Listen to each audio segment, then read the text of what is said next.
تو دعا کریں نا یار کہ رب تعالیٰ ایسا بھی وقت ہمیں دے کہ رات کو سب سوئے ہوئے ہوں، تاریکی چھائی ہوئی ہو، ٹھنڈے پانی سے وضو کر کے مصلے پہ کھڑے ہوئے ہوں، قرآن مجید کی تلاوت ہو رہی ہو اور آنکھوں سے چھما چھم پانی برس رہا ہو۔ تو دعا کریں نا کہ رب تعالیٰ یہ بھی ہمیں وقت عطا فرمائے، رب تعالیٰ یہ ہمیں توفیق عطا فرما دے۔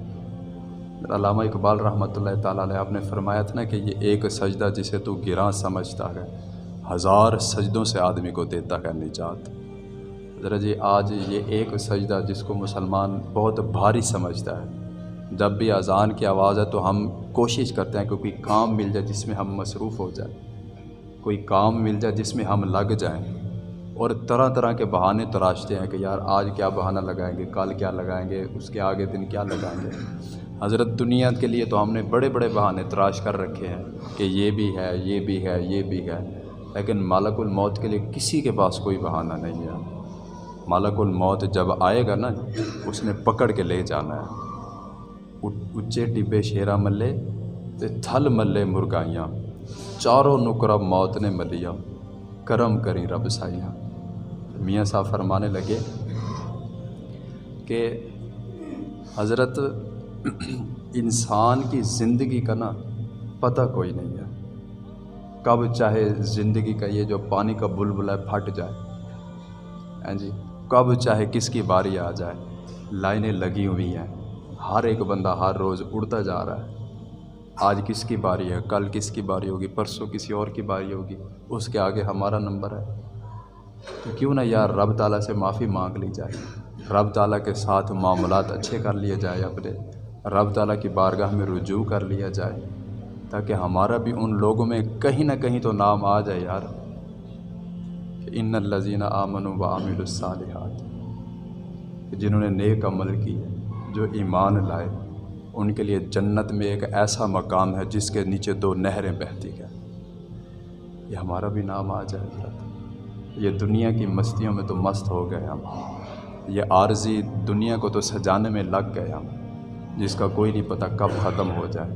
اور جو ہمیشہ کی زندگی ہے ہماری، وہ جو قبر کی زندگی ہے اور جو حشر کی زندگی ہے، وہ جہنم اور جنت کی زندگی جو ہے، جو ہمیشہ کے لیے ہے، اس کی کوئی تیاری نہیں ہے ہماری۔ حضرت آج ہر بندہ مجھ سمیت، میں خود اپنے آپ سے بھی سوال کرتا ہوں کبھی کہ یار آج لوگ تجھے دیکھتے ہیں بڑی عزت کی نگاہ سے، حضرت جی اگر پول کھل جائے تو حضرت کچھ بھی نہیں باقی رہنا۔ رب تعالیٰ نے عزت رکھی ہوئی ہے نا، رب تعالیٰ نے پردہ رکھا ہوا ہے، تو ہمیں بھی چاہیے کہ ہم رب تعالیٰ کا شکر ادا کریں، ہاں جی، ہم رب تعالیٰ کا شکر ادا کریں اور یاد کریں اپنے رب تعالیٰ کو۔ یہ سانس بھی اسی کا دیا ہوا ہے، یہ وقت بھی اسی کا دیا ہوا ہے، یہ زندگی بھی اسی کی دی ہوئی ہے، تو کیوں نہ اس کو رب تعالیٰ کی یاد میں خرچ کیا جائے۔ یہ وقت جو ہے اس کو رب تعالیٰ کی یاد میں گزارا جائے، گناہوں سے چھٹکارا حاصل کر لیا جائے، گناہوں سے معافی مانگ لی جائے۔ حضرت جی کچھ بندے ہمارے اس طرح کے بھی ہیں، مجھ جیسے گنہگار، جب مجھ سے پوچھا جائے گا قیامت والے دن، مجھ جیسے گنہگار جن کی راتیں بھی پاک نہیں، جن کے دن بھی پاک نہیں، حضرت جو سو رہے ہیں تو گانے سن کے سو رہے ہیں، جو اٹھ رہے ہیں تو گانے سن کے اٹھ رہے ہیں۔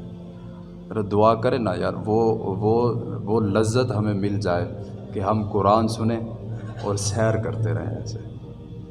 قرآن سنیں اور سیر کرتے رہیں، جیسے قرآن مجید پڑھا جا رہا ہے، وہ جو بیان کر رہا ہے، ویسے ویسے ہمیں اس کی لذت اور چاشنی عطا ہو جائے۔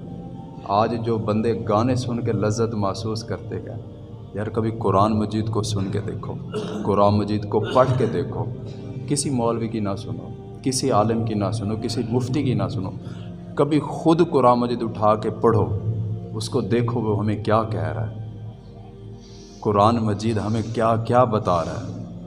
اور یہ حضور پاک علیہ الصلاۃ والسلام کا آخری اور ایسا کمال معجزہ ہے کہ قیامت تک کوئی بندہ اس میں ہیر پھیر نہیں کر سکتا، ایک ایک بات حقیقت پر مبنی ہے۔